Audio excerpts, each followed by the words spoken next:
목회를 하면서 이 목회 현장, 이 문화를 잘 이해하는 것이 굉장히 중요합니다. 어느 교회마다 이 문화가 있어요. 또 지역마다 문화가 있습니다. 우리가 전하는 이 복음은 변할 수 없고, 하나님의 말씀은 진리이기 때문에 변함이 없지만 그 문화는 다 달라요. 그래서 그 문화를 통해서 이 복음이 적용되는 겁니다. 그러니까 목회자가 그 문화를 제대로 이해하지 못하면 절대로 열매 맺는 사역이 이루어질 수가 없어요. 제가 이 오렌지 카운티 지역에서 이제 처음으로 이렇게 부교육자로 목회를 하다가 샌디에고 갈보리 장로교회 92년도에 담임 목사로 부임해 갔습니다. 이 오렌지 카운티하고 샌디에고는 불과 2시간 거리잖아요. 그런데도 문화가 달라요. 제가 한인 목회를 하고 있잖아요. 이 오렌지 카운티 지역의 교회와 또 샌디에고 지역의 교회가 다릅니다. 그리고 제가 은혜교회에서 이제 부교육자로 사역을 하다가 이제 이 샌디에고 샌디에고 갈보리 장로교회 가서 사역을 하는데 전혀 다른 거예요. 내가 여기에서 사역하던 것을 그대로 한번 접목을 해보려고 그러는데 잘 안 되는 겁니다. 샌디에고에 있는 교민들의 또 그 문화, 이것이 다르단 말이죠. 그러니까 그 문화를 제대로 이해하지 못하면은 사역하는데 상당히 어려움이 있는 겁니다. 그러니까 선교지에 가서도 역시 마찬가지입니다. 선교사님들이 훈련을 받고 의욕을 가지고 선교지를 가죠.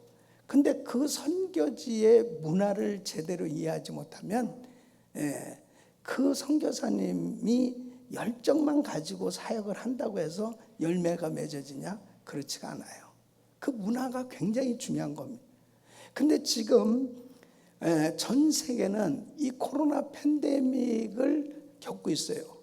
그래서 이 코로나라고 하는 이 문화를 지금 자연스럽게 우리는 지금 겪고 있는 거예요.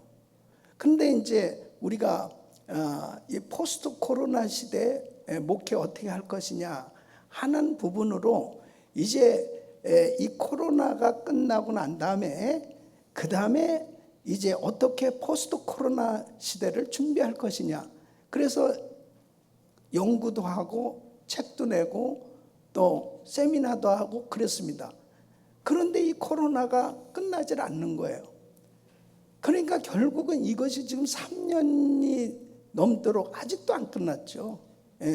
아직도 이 코로나가 계속 지금도 이렇게 우리를 괴롭히고 있습니다. 이제 엔데믹이 될 것 같으면 또 다시 변이 코로나가 또 나오고 바이러스가 자꾸 나오고 그러단 말이에요. 그러니까 결국은 이 위드 코로나 시대가 된 거예요. 그러니까 이 위드 코로나라고 하는 이 문화가 자연적으로 만들어졌습니다.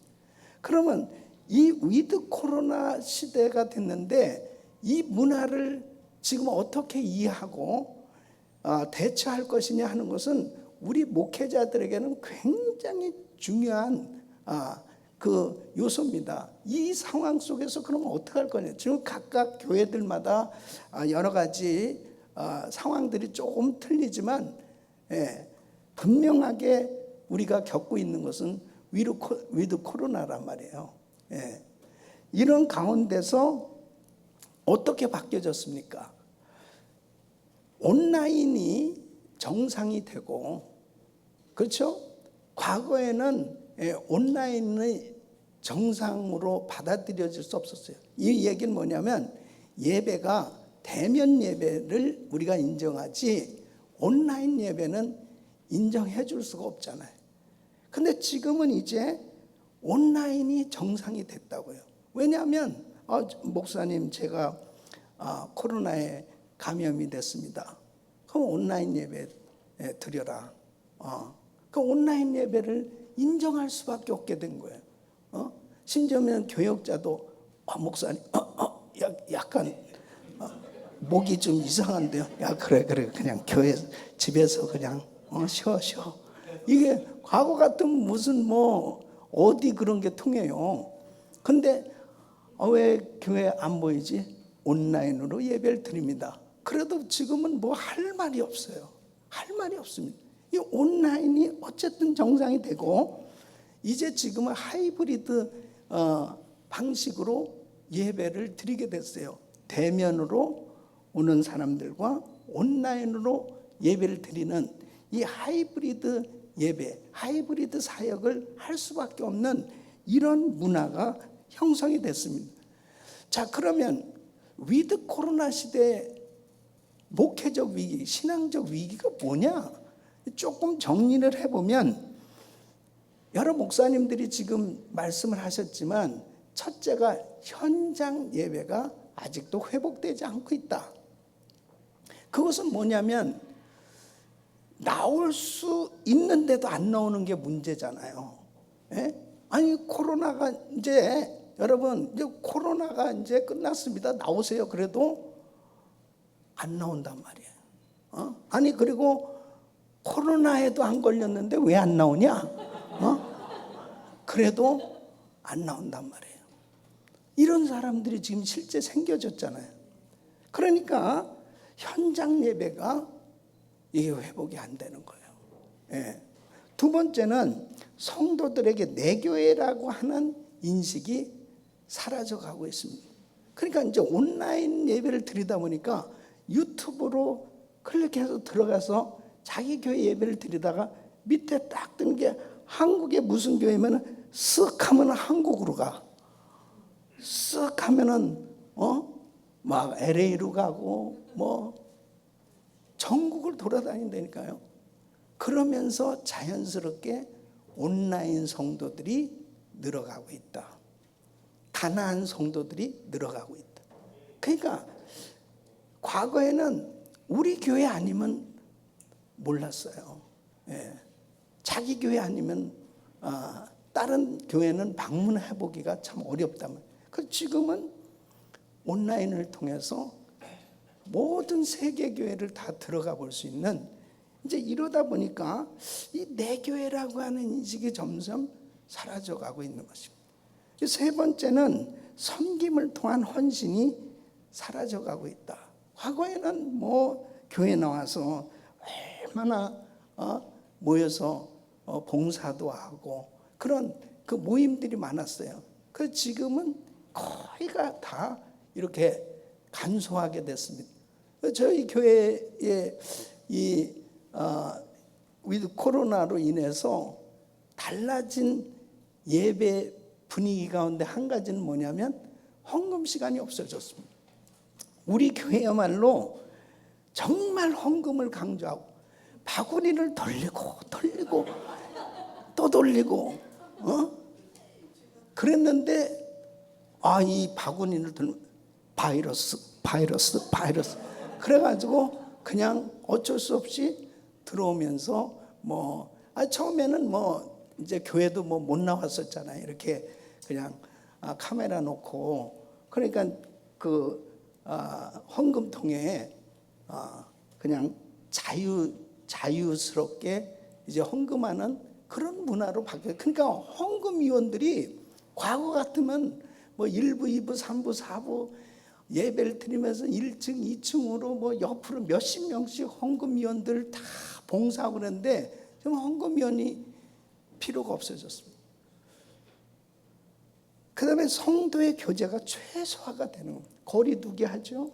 자꾸 이게 모이면은 혹시라도 감염된다 이러다 보니까 여러분 성도의 교제가 얼마나 중요합니까? 근데 이 성도의 교제가 최소화가 되는 거예요. 그러다 보니까 가까워지지를 않는 거예요. 예. 그 다음에는 현장 선교의 사역이 점점 힘들어진 부분이 요즘은 다시 이제 그 단기 선교가 또 활발하게 되긴 했습니다만은 상당히 선교 현장도 변화되고 있는 거죠.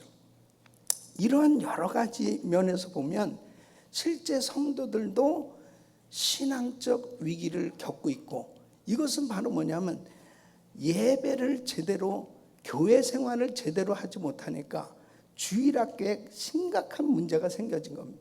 그러니까 자녀들에게 주일에 교회 가는 기독교 문화를 가르치지 못하고 있는 것이 현실이에요. 그러니까 이제 주일학교가 점점 없어지고, 뭐 한국 같은 경우는 뭐 거의 막 50%, 60% 이상이 주일학교가 없어지고 있는 실정이라는 거예요.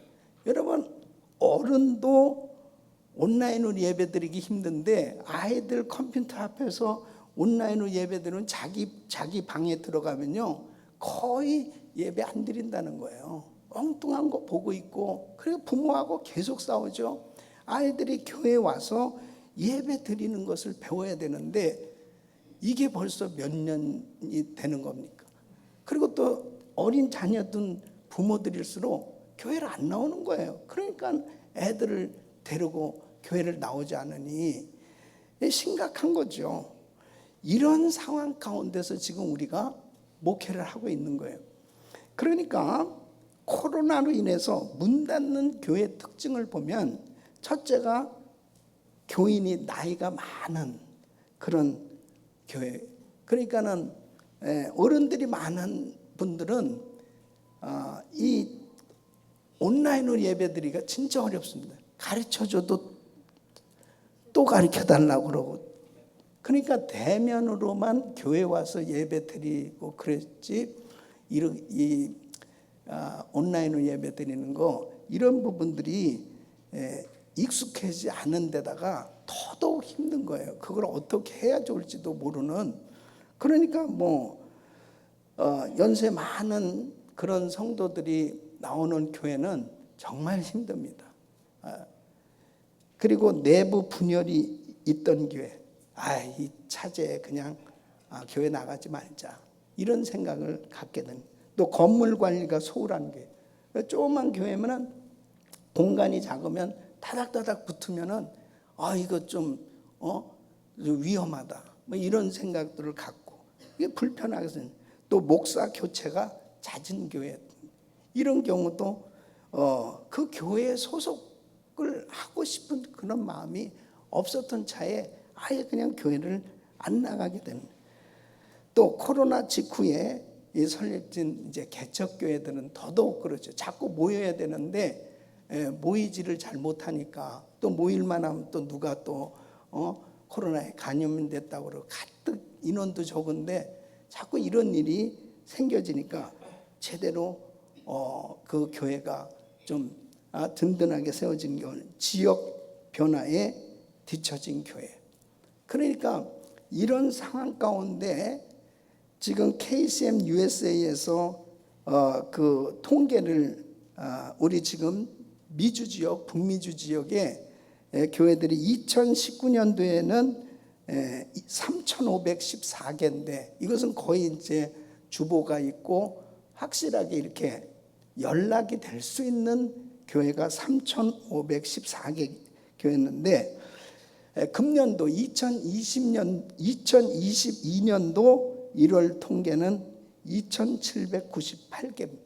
그러니까 716개 교회가 감소됐다는 거죠. 그러니까 많은 교회들이 문을 닫고 있다.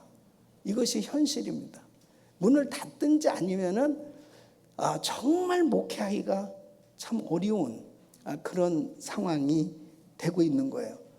그러면은 실제적으로 우리 오렌지 카운티 지역에도, 우리 지금 뭐 여기 플러튼만 해도 지금 한 30개 교회가 있거든요. 이 지역에도. 우리 어단에 어떤 목사님도 목사님 저 교회를 옮겼습니다. 어디로 옮겼어? 은혜교회 옆으로 옮겼습니다. 잘 왔어. 하여튼 뭐 이 플러튼 지역도 교회들이 많아요. 근데 어쨌든 이제 과거에는 그래도 이게 좀 모이니까 전도도 하고 뭐 그렇게 해서 좀 됐는데, 이 팬데믹을 지나는 과정 가운데 교회가 이 온라인 시스템을 제대로 갖추질 못하고, 그 다음에 대면 예배도 이렇게 잘 안 나오고 그러다 보니까 교회 운영이 상당히 어려워지고 또 계속해서 이제 또 이게 이 팬데믹 끝날만 하다 이제 될 것 같으면 또 이제 다시 또 변이 바이러스가 또 발생했다고 그러고 또 그 다음에 닫고 이런 일들이 지금 계속 발생되어진 가운데 우리가 목회를 지금 하고 있는 거예요. 자, 그러면 이런 가운데서 정말 이 위드 코로나 시대인데, 그럼 어떻게 이 목회적 위기를 극복할 수 있느냐 하는 거죠. 저는 생각할 때 지금 이제 앞에서 세 분이 이렇게 목회 경험을 또 이렇게 우리들과 같이 이렇게 참 은혜롭게 말씀 나눠 주셨는데요. 이 말씀을 들으면서 여러분들이 이제 한번 이렇게 정리를 해보셨으면 좋겠어요. 뭐냐면 그 하나님은 지금 이 강사 목사님들이 지금 그래도 나름대로 위드 코로나 시대 이 목회적 위기를 세 분들은 이게 다 극복하고 있는 분들이에요. 어쨌든 진유철 목사님은 헌금이 늘었다고 내가 그게 크게 들려지거든요. 그래서 제가 이번에 돈을 내라고 그랬습니다. 그러니까 이제 제가 기도하면서 강사를 선정한 거거든요. 강사 선정은 돈을 낼 수 있는 사람을 강사 선정을 하는. 그거는 이 위드 코로나 시대 목회적 위기를 극복한 사람을 세워야지. 여기서 여러분 저도 참 힘듭니다, 여러분. 여러분 저를 좀 도와주세요. 뭐 이런 사람 여기다 세우면 나도 지금 죽겠는데 그래도 뭐 나는 이렇게 극복했습니다.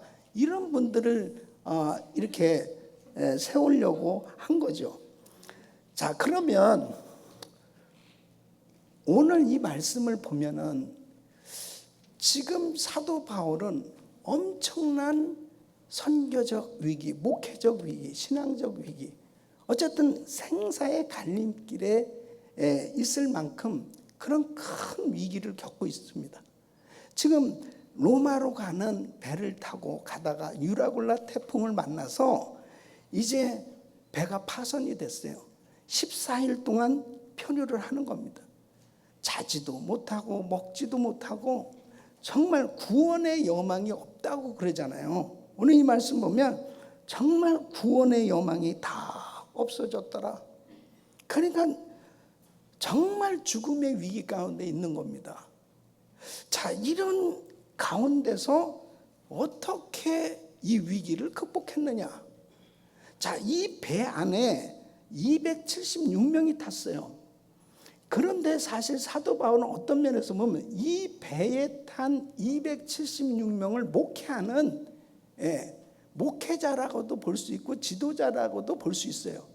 이러한 그 위기 가운데 있는 상황 속에서 지도자 한 사람이 얼마나 중요한가. 바로 이 바울 한 사람 때문에 다 사는 거예요.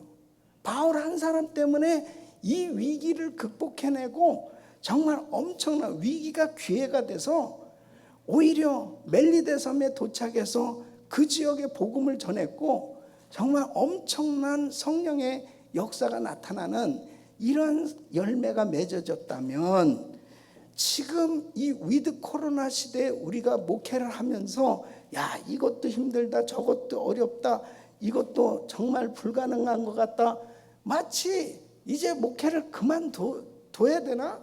이제 그냥 내려놔야 되나? 나 정말 당장에 다음 달 렌트비도 내기도 어렵고 내 사례비 받는 거는 고사하고 내가 또 그래도 이 가정이라도 좀 붙들고 뭔가 하려고 그랬는데 이제 그만 교회 안 나오겠다고 또 폭탄 선언을 하니 야, 정말 이것을 해야 되냐 말아야 되냐 이거는 심각한 거거든요. 정말 이렇게 너무너무 내 목회 사역에 참 이게 어려운 그런 상황 가운데 있는 우리 동역자들도 있을 거예요. 자, 그러면 이런 그 목회적 위기를 어떻게 극복해 낼 수 있을까?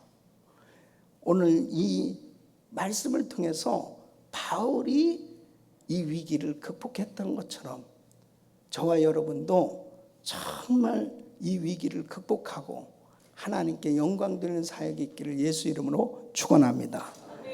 첫째는 하나님의 음성에 민감한 목회자가 되어야 된다. 따라했습니다. 하나님의 음성에 민감한 목회자가 되자. 자, 22절 말씀 보면 이렇게 바울이 이야기합니다. 내가 너희를 권하노니 이제는 안심하라. 너희 중 생명에는 아무 손상이 없겠고 오직 배뿐이라. 지금 14일 동안 배가 표류하면서 야, 이제 끝장났다. 이러다 이제 다 죽는 거 아니야? 여러분 14일 동안 자지도 못하고 먹지도 못했다면 막 초죽음 상태 아니에요? 그런데 뭐라 하면 이제 안심하라. 예? 여러분이요 안심해요. 생명에는 손상이 없겠고 절대로 죽는 사람 없을 테니까 걱정하지 마세요. 안심하세요. 단지 배만 이렇게 파산될 뿐입니다. 라고 이렇게 자신 있게 외칠 수 있었던 이유가 어디 있었냐?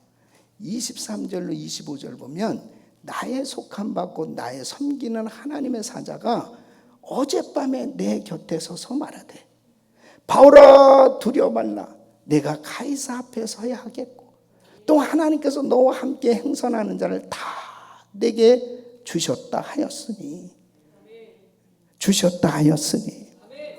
두려워 말라. 네가 가이사 앞에 서야 돼. 너 로마 가야 돼. 너 사명 있어. 너 가이사 그 로마 왕 앞에 너 서야 된다니까. 그리고 너와 함께 행선하는 이 모든 사람들 너한테 맡길 거야. 25절 보면 그러므로 여러분이요 안심하라. 나는 내게 말씀하신 그대로 되리라고 하나님을 믿노라. 하나님의 음성 들어야 돼요. 하나님의 음성. 그러니까 지금 바울이 이렇게 하나님의 음성을 들었기 때문에 자신 있게 선포할 수 있었습니다. 어쩌면은 여러분들이 지금 가장 위기 가운데 있을 때 그때가 하나님의 음성을 들을 수 있는 전후의 기회인데 하나님의 음성만 들을 수 있다면 무슨 문제가 있겠습니까? 그분이 책임져 주실 거 아니에요? 하나님께서 말씀하시면 되는 거 아니에요? 그러니까 바울이 지금 말한 대로 정말 내게 말씀하신 그대로 되리라고 하나님을 믿노라. 자, 그러면 어떻게 바울이 하나님의 음성을 들을 수 있었을까요? 바울은 기도하는 종이었습니다. 기도하는 종이 하나님의 음성을 듣게 되는 거죠. 그러니까 바울은 쉬지 말고 기도하라. 성령 안에서 무시로 기도하라.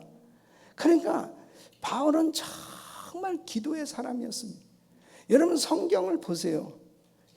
지도자가 기도자고 기도자가 지도자였어요. 예? 바울도 지도자였죠. 그리고 모세도 지도자였죠. 그런데 공통점이 뭐예요? 다 기도하는 사람인데. 그러니까 내가 어떤 상황 가운데 있다 하더라도 사방이 다 막혀도 하늘은 열린 줄로 믿습니다. 하나님 앞에 지금이야말로 기도해야 되는 겁니다. 기도해야 되는 거죠. 예? 두 번째는 말씀에 붙들린 종이었습니다. 그래서 사도 바울은 주와 및 은혜의 말씀께 부탁하노니.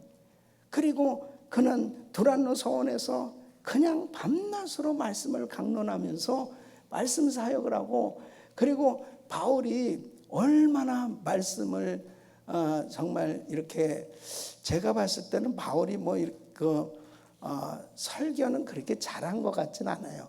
근데 굉장히 길게 한 것 같아.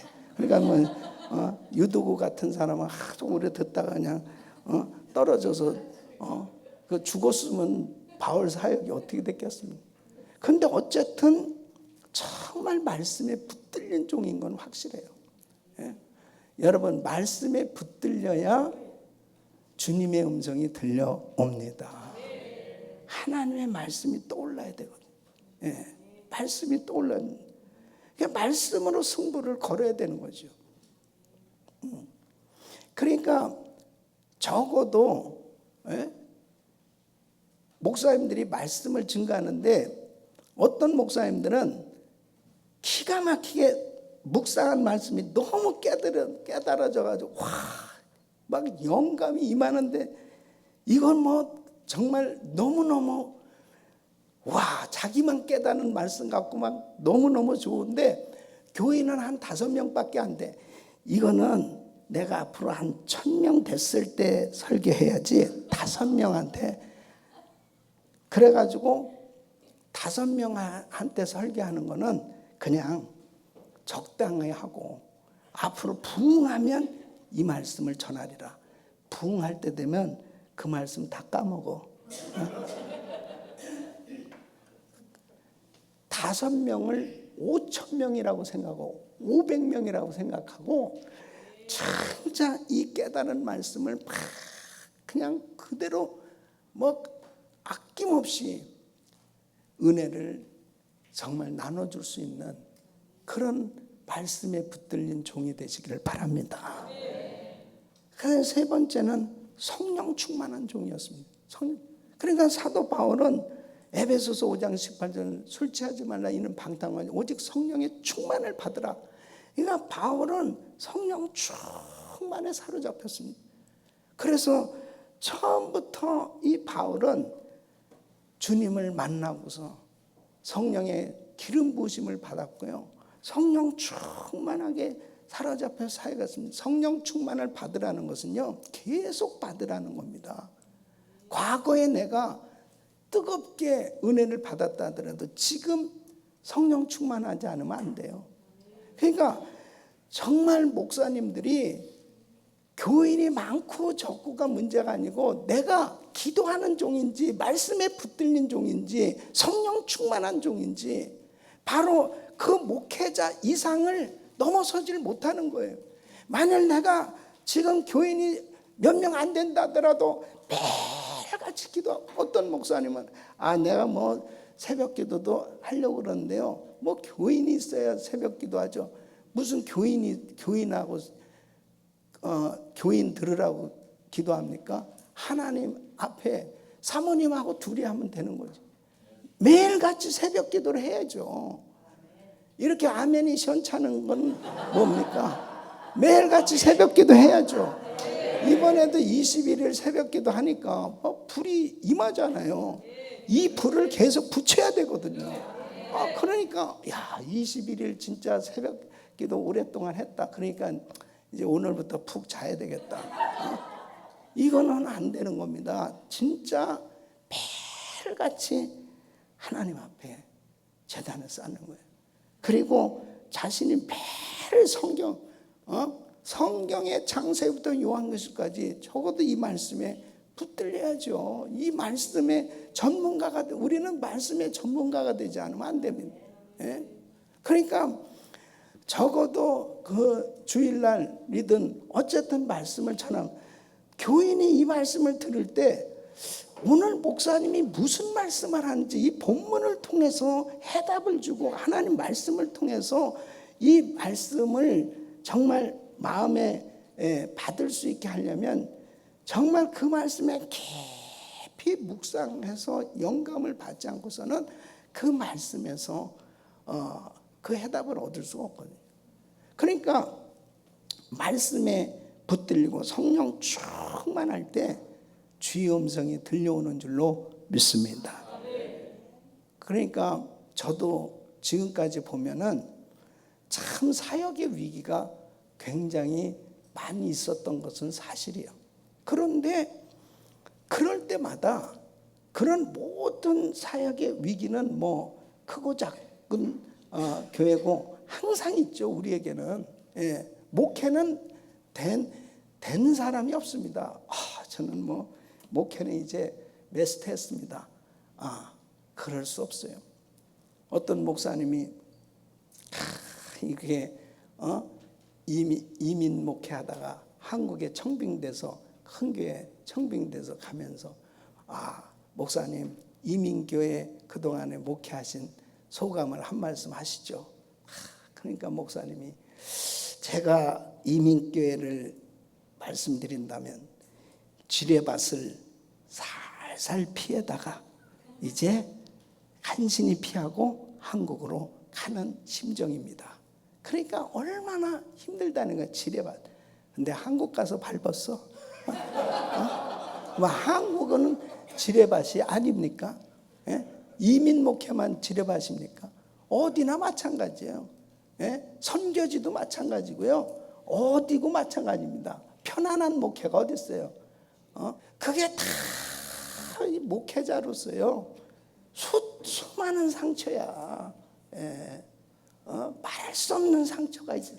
그러니까 그 상처 속에 주님이 또 위로해 주셔서 또 하나가 열리게 되고 그런 걸 다 얘기를 안 하고 그냥 잘된 것만 얘기하니까 그냥 저기는 어떻게 저절로 슬슬 되나 보다. 그러니까 여러분 성경에도 다니엘과 같이 이런 은혜를 달라고 그러면 사자굴에 들어가는 시험이 온다니까. 사자굴에 들어갔다 나온 거는 얘기해야지. 그냥 다리왕이 엎드리고 이렇게 승리한 것만 얘기해서는 사실은 사람들이 하나님 너무 엄폐하시네.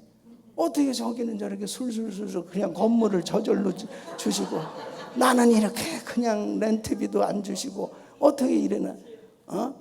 고난 바가지라니까. 고난 바가지. 예? 그러니까 예수님 그러잖아요. 예수님 앞에 나와서 우리 아들 하나는 오른편에 하나는 좌편에 앉게 해주세요. 그러니까 나의 잔을 마시려는 잔을 마실 수 있니? 너 죽을 수 있어? 너 십자가 질 수 있어?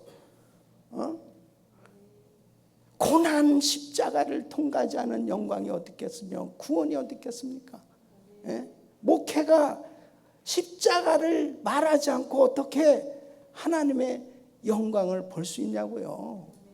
근데 중요한 것은 뭐냐면 하나님이 다 해주시는 건데 결론은 하나님이 다 해주시는 거잖아요. 예. 제가 우리 진유철 목사님 지난번에 우리 교회 이제 고난 주간에 그때 특세 때 목사님은 이제 강사로 오시라고 했는데, 우리 고전에 이제 이렇게 모임이 있었는데 진유철 목사님은 그냥 목소리가 어쩌면 그렇게 살살 굴러가듯이 성우 같아. 그런 목소리가 어떻게 그랬더니 진 목사님이 본인 이런 간증을 하시더라고요. 부르짖고 기도했는데 저도 맨 처음에는 쉬었는데 이 득음이 돼가지고 이 경지에 갔다는 거야. 나도 부르짖었는데. 근데 이제 우리 교회 그 다음날 새벽에 오셔야 되는데 밤에 전화를 하셨어요. 안 목사님 내가 못 갈 것 같아요. 아니 목사님 득음을 하셨는데 어떻게 소리가 목소리가 안 나와요. 그래서 제가 목사님 그냥 강단에 서시기만 해도 우리 교회는 그냥 은혜 다 받습니다. 근데요 참 목사님 진짜 믿음의 사람이야. 그 가운데서 탁 강단에 서셨는데 목소리가 탁 나오는 거예요. 네. 그래가지고 참 은혜 엄청 받았죠 우리. 그 다음에 다시 갔어. 제가 그때 뭐를 알았냐면은 득음이 아니고 은혜다. 네, 은혜. 진짜 최영조 목사님이 이렇게 목회가 되는 것도 은혜고요. 우리 진 목사님 목소리가 기가 막히게 그러면서 사역된 진짜 은혜고요. 예? 우리 김한효 목사님 그냥 너무너무 모든 사역들을 가만히 보면 이게 다 하나님의 은혜인데, 중요한 것은 목회자에게 이 목회적 센스가 얼마나 필요한, 이 영적 민감성. 그러니까 이런 목회자 세미나가 굉장히 중요한 게 뭐냐면, 마치 어떤 목사님이 자기는 주석 필요 없이 주석을 안 본대. 그러고 그냥 말씀과 씨름해가지고 말씀에서 영감을 다 받는데 나중에 주석을 보니까 거기에 다 있더래. 그러니까 이런 세미나가 얼마나 중요하냐. 선배 목사님 통해서 어떤 그런 부분에서 딱 한 가지만 자기가 딱 목회적 감각으로 저거다, 저거야, 그것만 딱 하나 잡아도요 자기 목회가 확 열려진다니까. 얼마나 중요한지. 근데 하나님의 음성이 어떤 경우에는 하나님의 사람들을 통해서 말씀을 주실 때가 있어요. 그래서 저는 제가 이런 목회자 세미나나 또 우리 교회에서 강사님들 초청해서 이렇게 말씀을 들을 때 내가 맨 앞에 앉아서 진짜 말씀을 들으면서 사모하는 그 이유 중에 하나가 하나님의 음성을 듣게 하여 주시옵소서. 그래서 거기에서 정말 영감을 받을 때가 참 많이 있습니다. 이번에 우리 21인 우리 차세대 지도자 목회자 여러분들이 이번에 우리 오렌지 카운티 지역에서 사실 어떤 면에서 뭐 더 많은 목사님들 계시지만 또 여러분들이 이렇게 또 뽑히셨다고도 볼 수 있는데요. 저는 그렇게 기도했어요. 우리 신 목사님하고도 그렇게 말씀드렸지만, 만일 우리 오렌지 카운티 지역에서 이렇게 21분의 우리 목사님들의 목회가 정말 건강한 교회가 세워져서 이 지역에 영향력을 끼칠 수 있는, 아니 그런 교회들로 부흥하고 다 세워질 수 있다면은 우리 오렌지 카운티 지역에 엄청난 대역사가 일어나지 않겠느냐. 그렇다면은 그렇게 될 수 있도록 우리가 계속 같이 기도하고 정말 같이 멘토링을 하고 정말 같이 그렇게 도움이 되어지려고 한다면 하나님은 틀림없이 역사하실 줄로 믿습니다. 그래서 주의 음성을 들으셔야 돼요. 여러분들이 정말 주님의 음성을 들을 수 있을 때 성령님은 역사하실 줄 믿습니다. 우리 교회가 이렇게 제가 2004년도에 은혜교회 부임해 와서요, 우리 은혜교회가 그때 당시 굉장히 어려웠습니다. 원로 목사님이 대장암 수술하시고, 그리고 이제 교회도 우리가 23년 동안 자체 성전 없이 선교만 계속 해왔잖아요. 그러면서 이제 노록에 있는 학교 강당, 그것이 교육국 수용령에 의해서 우리 교회가 쫓겨났잖아요. 그래서 디즈니랜드 앞에 멜로디랜드, 미국 교회를 빌려서 오후 예배를 드리는데, 그 오후 예배 드렸는데 그 교회도 또 그 새로운 목회자가 와서 또 그걸 디즈니랜드에 팔았다고요. 그리고 뭐 오갈 데가 없는 그런 가운데서 이제 하나님의 은혜로 이 건물은 주셨지만은 CUP가 안 나오고 뭐 가진 뭐 여러 가지, 그러면서 정말 교인들이 엄청나게 감소했죠. 거의 뭐 1000명대로 떨어질 만큼 그렇게. 그다음에 선교지는 그 뭐 엄청나게 많이 벌려져 있죠. 이런 사실 위기 가운데 하나님께서 저를 이 은혜교회로 그렇게 부르셨죠. 제가 샌디에고 갈보리 장로교회는 풍지박산단교회 70명 모이는 이 그런 교회였는데, 정말 하나님의 은혜로 12년 목회하는 가운데 아이들까지 어쨌든 1300명으로 이렇게 부흥을 했고, 그리고 이제 교회가 뭐 다 뭐 론도 다 페이오프 됐고 모든 것이 안정됐고, 또 또 하나님이 저를 강권적으로 그렇게 인도를 하셔서 이제 은혜교회 2004년도에 왔는데, 이런 상황 가운데 제가 어떻게 목회를 해야 되는, 샌디에고 갔을 때도 역시 마찬가지였고, 그렇게 힘든 척박한 환경 속에 어떻게 내가 목회를 해야 되겠습니까? 그때도 그게 하나님께 질문이었고, 그 다음에 또 은혜교회 와서도 하나님 어떻게 내가 목회를 해야 되겠습니까? 그때 1000시간 릴레이 기도 운동을 했습니다. 1000. 그래서 그때 2006년도에 12월에 기도하는데 하나님이 음성을 주신 거예요. 비전센터를 선물로 주리라. 그렇게 하나님의 음성을 분명히 듣고 아무것도 없는 가운데 주님이 말씀을 주셨기 때문에 믿음으로 이 건물을 건축하게 됐죠. 근데 하나님의 음성을 들려주셨어도 그때 2008년도가 서프라임 모게지 사태로 완전히 미국이 경제적인 위기 가운데, 뭐 여러분 아시다시피 러버실러 목사님 교회, 이 수정교회도 천주교로 넘어갔잖아요. 그리고 그때 뭐 은행들이 막 셧다운되고 이런 가운데 교회 그 과정을 뚫고 나온 거죠.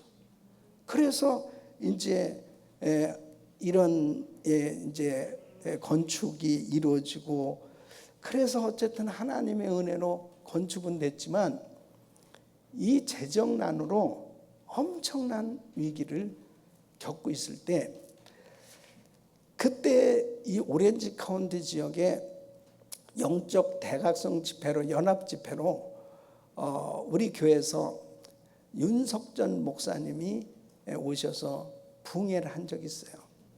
근데 이상하게 그런 마음이 들었어요. 저분이 그렇게 기도를 많이 하신다는데, 그렇지 않아도 제가 그 교회 금요 집회 때 제가 한번 한국에서 초청받아 갔어요. 갔는데 이게 12,000석인가 그렇더라고요. 근데 딱 강단 이태 거기에 보면 하루에 8시간을 기도하지 아니한 자는 이 강단에 설 자격이 없다, 이렇게 딱 써놨더라고요. 그래가지고 내가 그 목사님 만났을 때, 목사님 저는 뭐 솔직히 하루에 8시간 기도 못하는데 저는 어떻게 이 강단에 이렇게 허락을 하셨습니까? 그러니까 목사님은 금식을 많이 하셨기 때문에 인정을 합니다. 근데 그 목사님 그렇게 정말 기도를 많이 하시는데 쭉 말라가지고, 요즘은 뭐 이 핀마이크 쓰시더라고. 긴 장대 저 마이크 들고 할렐루야 이렇게. 내가 그 마이크 선물 받았어, 내가 하나. 근데 난 못 쓰겠더라고. 근데 내 마음에 사모하는 마음이 딱 생겨서, 저분이 집회하면서 좀 부흥이 왜 이렇게 3박 4일로 그냥 끝나냐. 좀 진짜 부흥이 임하면 막 사람들이 그 다음 날도 막 울면서 몰려오고 기도하고 막 이런 좀 역사가 우리 오렌지 카운티에도 좀 일어났으면 좋겠다만, 이런 막 간절한 마음이 있었어요. 근데 그냥 3박 4일로 딱 끝났어요. 3일 집회로.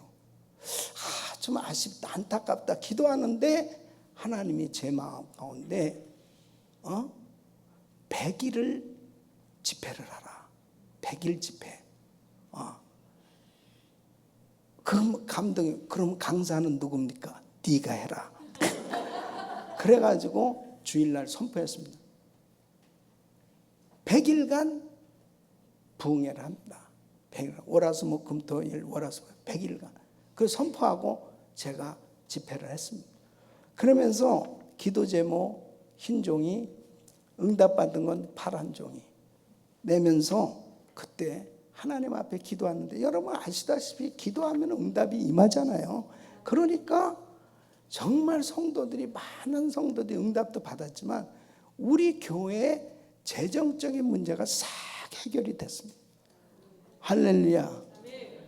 그래서 하나님 앞에 진짜 이렇게 영적으로 민감하고 주님의 음성을 듣고 순종하고 기도하는 거, 성령께 민감하고 성령을 의지하고 성령에 사로잡혀서 성령 충만한 사역이 이루어질 수 있다면 지금 교회가 교인이 많고 적은 게 문제가 아니고 내가 정말 하나님의 그 성령의 감동을 받으며 목회를 하고 있는지, 내가 하나님의 말씀에 붙들려서 목회를 하고 있는지, 내가 늘 기도하고 있는지, 이것이 얼마나 중요한지.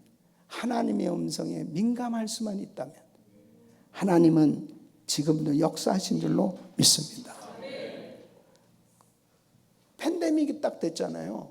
2020년 3월 16일 미국은 비상사태를 선포하고 지금까지도 사실 뭐 그냥 이렇게 가고 있잖아요. 그 가운데서 여러분 한번 다 우리가 똑같이 겪은 일이지만, 특히 우리 교회 같은 경우는 정말 우리 교역자들이 거의 100명이죠.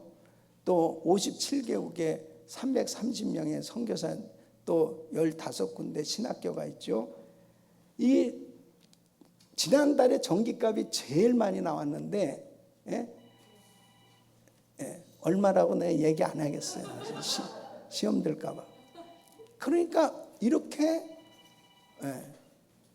엄청난 그 사역이 막 계속 진행이 돼야 되는데, 이런 가운데서 헌금 시간도 없죠. 뭐 진짜 도전 아니겠습니까? 이런 가운데 그럼 오죽했으니까 어떤 분은 세상 떠나면서까지 은혜교회 걱정했다고 그러더라고요. 이제 은혜교회 어떡하냐. 그럴 정도로 교회가 뭐 완전히 문을 닫았는데 카메라 한 대 놓고 온라인 예배를 드리는데 지금까지 헌금 시간 없잖아요. 낼렘 이제는 낼렘 내고 말렘하고 오는 것도 올렘 오고 말렘 말고 이런 시대가 됐잖아요. 지금 이런 상황 가운데 할 수 있는 게 뭐겠어요? 그래서 저는 제가 딱 한 가지로 목회를 어떻게 이렇게 위기를 돌파하면서 올 수 있었냐? 저는 하나님의 음성에 민감하려고 무척 애를 썼습니다. 그러니까 항상 새벽 제단을 쌓는 거예요. 새벽 4시부터 7시까지 3시간은 항상 디보션 타임입니다. 이 시간은 내가 항상 주님 앞에 뛰어서 드리는 거예요. 그리고 그 시간에 가장 주님이 정말 나하고 가장 가깝게 그렇게 지내는 그런 시간입니다. 그러니까 내가 만일 지금도 하나님의 말씀에 감각되지 못하는 그런 상황이면 나는 충만하지 못한 상태입니다. 내가 충만하지 못한 상태가 되어지면 나는 목회에 문제가 생기는 거예요. 그러니까 하루도 하나님 앞에 기도하지 않을 수 없고 하나님의 말씀에 붙들리지 않을 수 없는, 그렇게 되어져 왔을 때 어쨌든 하나님께서 참 은혜 주셔서 더 공격적으로 선교 더 많이 할 수 있도록, 그리고 분명한 거는 11조하고 감사 헌금이 팬데믹 이전보다 팬데믹 이후 지금 더 많이 늘고 있다는 사실입니다. 이럴 때 하나님께 박수로 영광을 올려드리시기 바랍니다. 할렐루야. 저는 분명히 믿어요. 하나님 살아 계십니다. 하나님의 교회의 주인은 예수님이십니다. 그렇다면 주님이 책임져 주시는 것이죠. 분명한 건 우리를 지도자로 세웠는데 내가 하나님이 지금 말씀하시는데 그 딴짓하고 있으니까 하나님이 너무 답답해 하시는 거예요. 너무 답답해 하시는 거예요. 주님이 좀 말씀을, 그러니까 요한계시록 2장 3장에 보면 소아시아 7개 교회 사자들에게 성령이 교회들에게 하시는 말씀을 들을지어다. 귀 있는 자는 성령이 교회들에게 하시는 말씀을 들을지어다 그랬잖아요. 지금도 말씀하고 계신 거예요. 이 하나님의 음성을 들을 수 있다면 무엇가 문제겠냐 이거예요. 거기에 완전히 들여지는 시간을 가지셔야 돼요. 예. 두 번째는 주님을 신뢰하고 마음의 평안을 가진 성도가 되어야 한다. 예. 자, 34절 36절 보면 음식을 먹으라 권하니 이것이 너희 구원을 위하는 것이요 너희 중 머리털 하나를 잃은 자가 없느니라 하고, 떡을 가져다가 모든 사람 앞에서 하나님께 축사하고 떼어 먹기를 시작하며 저희가 다 안심하고 받아 먹으니 그랬습니다. 지금 초죽음 상태입니다. 자지도 못하고 먹지도 못하고 14일 동안 배가 표류한 이런 상황에서 276명이 다 마음의 불안함과 근심과 두려움에 가득 차 있는 거예요. 그런데 바울이 여러분 안심하세요. 자, 먹으세요. 그러면서 절대로 걱정할 거 없다니까, 안 죽어, 다 구원 받는다니까, 그러니까 드세요, 먹어요. 그렇게. 자, 보십시오. 지도자 한 사람이 이렇게 중요한 거예요. 이 팬데믹 가운데 사람들이 다 불안해하고 목사님 또 무슨 신종 바이러스가 나왔답니다. 그리고 인플레이션으로 인해서 물가가 엄청나게 상승했고 지금 우크라이나 사태로 인해서 이거 모든 것이 지금 힘들고 어렵습니다. 이제 앞으로 두고 보십시오. 이거보다 더한 환난이 계속 닥쳐오게 되고 성도들은 불안한 가운데 이제 교회를 나올 수밖에 없는 거예요. 이럴 때 지도자가 어때야 되느냐? 지도자는 마음의 평안이 있어야 됩니다. 그 지도자의 마음의 평안. 그러니까 성도들에게 신뢰를 줄 수 있는, 우리 목사님한테 가면은 정말 마음이 평안해져. 우리 목사님한테 가면은 정말 이렇게 말씀을 듣는 가운데 좀 될 수 있겠다, 할 수 있겠다, 걱정하지 마. 이러한 하나님께서 주시는 그런 그 소망의 메시지, 그 하나님을 신뢰하는 그러한 메시지가 증거가 되어지는 것이 얼마나 중요한지 모릅니다. 그러니까 목사님들이 얼굴 관리, 마음 관리가 얼마나 중요한 건지 모릅니다. 목사님 마음에 상처를 받기 쉽잖아요. 그러니까 이 목사님들이 마음이 상처를 받으면 안 돼요. 이 상처를 물론 안 받을 수는 없지. 그런데 이 상처를 빨리빨리 처리를 하셔야 돼, 목사님들은. 그래서 이 마음 관리가 너무 중요한 거예요. 무릇 지킬 만한 덕 내 마음을 지켜 생명의 근원 이에서 남이. 그래서 이 목사님의 마음에 평안함이 있어야 됩니다. 아멘. 평안함이 있습니다. 그래야 메시지가 딜리버리가 될 수 있단 말이에요. 예? 할렐루야. 저는 참 부부싸움이 안 됩니다. 부부싸움이. 예? 항상 내가 져야 돼요. 설교를 해야 되기 때문에. 예? 제가 이런 얘기를 꼭 하면 제 아내가 그럽니다. 저에게도 마이크를 달라고. 근데 안 줍니다. 목사님들이 참 상처 많이 받죠. 예. 큰 교회는 큰 교회대로, 작은 교회는 작은 교회대로 끊임없는 그런 마음의 상처가 있어요. 어려움이 있어요. 근데 이것을 처리하지 않으면 안 됩니다. 목사님 마음에 늘 평안함이 있어야 돼요. 이 평안은 하나님이 주시는 거잖아요. 샬롬, 하나님이 주시는 거예요. 그 하나님이 주시는 평안함을 다 유지하셔야 됩니다. 그러니까 그냥 목사님 마음에 상처를 가진 가운데 사역하시면 안 돼요. 다른 사람들한테 계속 상처를 주는 거예요. 그러면서도 상처 주는지도 모른다니까, 목사님들이. 예? 그리고 목사님이 상처를 가진 분들이 설교를 하잖아요. 그러면 대부분 비판적인 설교가 됩니다. 예. 나한테 상처 준 사람을 자연히 은근히 계속 그 직접적으로 얘기하지 못해도 그런 것이 될 수도 있어요. 그리고 또 한국 사람들이요, 이렇게 좀 철학적으로 약간 좀 비판적인 그런 그 설교를 쫙 이렇게 꽈서 하면 프레시하고 심오하다고 그렇게 생각되어지기가 쉬워요.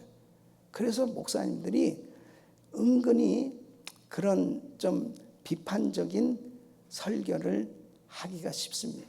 그런데 그런 설교를 계속 듣잖아요.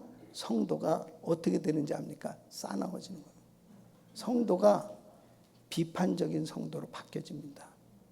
그러니까 정말 목사님 마음에 평안함이 있어야 성도들도 축복하고, 그리고 목사님 그 마음에 평안함이 있으니까 그 설교를 들으면서도 그 마음 가운데 막 이렇게 평안함을 얻게 되는, 이게 영적으로 전달되게끔 꼭 돼 있습니다. 그래서 저는 이 마음 관리가 굉장히 중요하다고 생각합니다. 그 마음 관리를 어떻게 하냐? 예, 그것은 나중에 얘기하도록 하겠습니다. 그래서 단 한 가지는, 여러분이 지금 마음 상태가 어떤지, 지금 너무 막 이 스트레스 받아가지고 불안하고 그러면 안 돼요. 예, 그런 가운데 그냥 한다니까.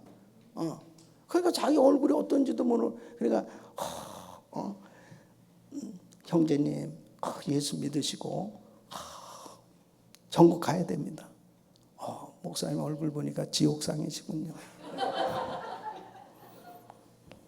안 되는 거예요. 불안함이 막 전달되는 거예요. 그리고 급하고 좀 급하고. 그래서 아까 그 최 목사님 그 예배 간수와 이런 것도요, 그런 부분이 이제 센스거든. 예? 교회가 적을수록 막 예배가 그냥 완전히 와 정말 감동이다 이렇게 만들어야 됩니다. 헌금 시간도 그거 분명히 예배 시간. 그 집사님, 저 집사님 나오시고 거기 거기 말고 거기 그 집사님. 그거 헌금 주머니 좀 빨리 가지고 좀 나와요. 참 이렇게 얘기를 하는 막 이런 사람들도 있어요. 교회를 적으니까. 그냥 참 너무너무 성도들이 얼마나 힘들까. 너무너무 힘든 거예요. 준비가 하나도 안 돼 있어요. 그것도 오후 예배 드리는데 오전에 자빠져 자고. 그거라도 좀 제대로 딱 준비를 좀 해가지고 콘티를 딱 짜가지고 막 그냥 연습 몇 번씩, 그냥 설교도 그냥 몇 번씩 좀 이렇게 완전히 자기 걸 좀 소화를 해서 어떻게 하면 그냥 성도들 은혜 받게 하려고 했는데, 이거 그냥 예배 순서도 그냥 그렇고, 그러니까 아마추어 티가 너무 나버리는 거예요. 예.